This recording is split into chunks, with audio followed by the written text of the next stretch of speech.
Welcome to another episode of the Hardware Connects product showcase. We're going to be looking at the Thermaltake Element S, the latest mid-tower chassis from Thermaltake. Lately, many of the cases to hit the market have really attempted to redesign the traditional case into more of a work of art or even a sculpture of sorts. With the Element S, Thermaltake intends to bring the case back to basics. The look and feel of the case really gives off a simple yet modern design, and it has the price tag to reflect that. Thermaltake also promises that this isn't just another boring box, and that the options it provides really covers almost any use from gaming to server. Looking at the dimensions, it fits well into the mid-tower category. It's 9 inches wide, 20 inches tall, and 21 inches in length. The case weighs in at a modest 22 pounds, mainly due to its solid metal construction and relatively minimal use of plastic.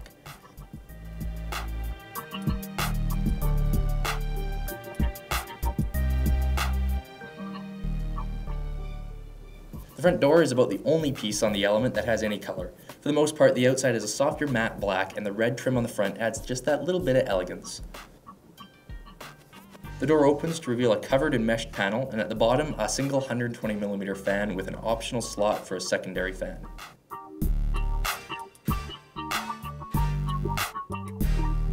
For the front ports, we have the usual.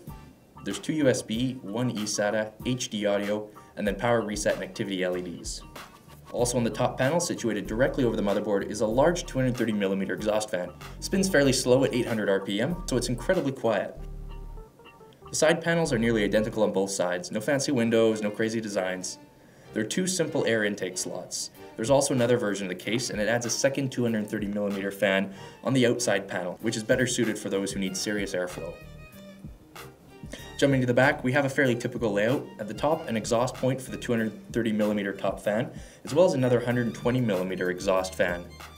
Just below that, there are 2 optional areas for 60mm fans, for those who are comfortable with the noise, and 7 expansion slots.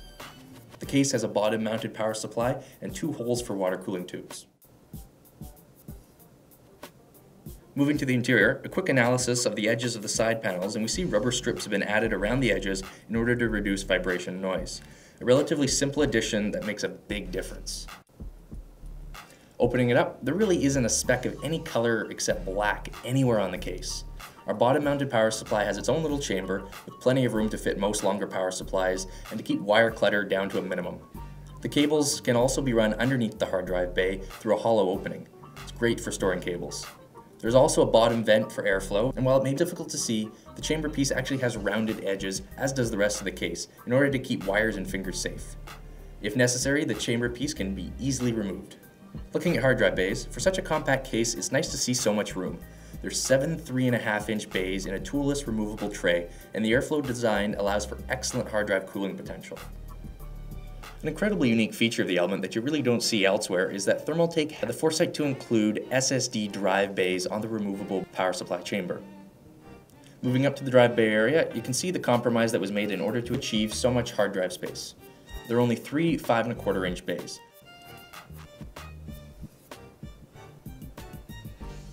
As we turn to the motherboard tray, there's support for MATX and ATX. Thermaltake has done an absolutely top-notch job with the layout of the area.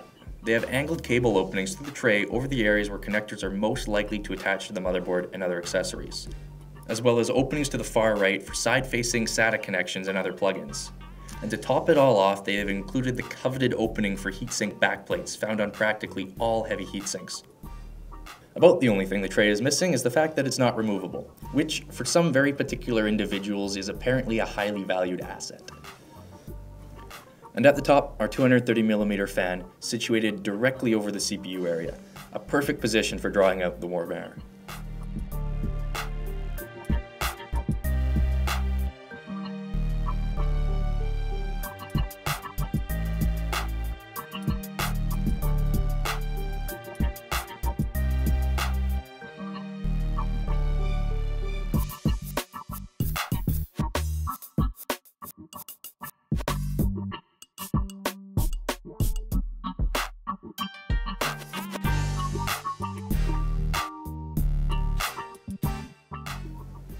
Installation and wiring in the Element S is incredibly easy. The construction and design of the case allow for not only very clean wiring, but it really helps to cut down on the time spent on installation. In the end, even a novice system builder is going to be able to wind up with very few cables cluttering up the middle and hindering airflow. Speaking of airflow, air is pulled in through the fans on the front as well as through the openings on the side. It's then dispersed through the fans on the top, the back, and bottom of the chassis. It's a fairly typical flow design, but with the number of fans moving air, circulation and heat should not be a problem. Installation of most every component is fairly standard. However, for the hard drives, Thermaltake has opted for a simple toolless design. Special thumb screws are used to slide the drive into the grooves, and it locks into place with a clip. The rack itself then fits back into the case and held in by more thumb screws and more clips. As we rotate around, you'll notice how the hard drive bays are inset, allowing for cabling up the back of the chassis. The ATX tray also has the perfect amount of room between it and the side panel for relatively thick cables to be run across without hassle.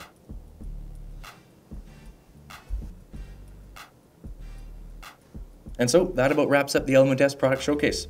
We hope you enjoyed this episode, and we encourage you to click that little yellow button up in the top right corner there and subscribe to receive future video updates. Also, if you have any questions or comments regarding this video or future videos, please feel free to post them in the YouTube comments page. And don't forget to visit www.hardwarecanucks.com for all the latest computer news and reviews. Thanks for watching.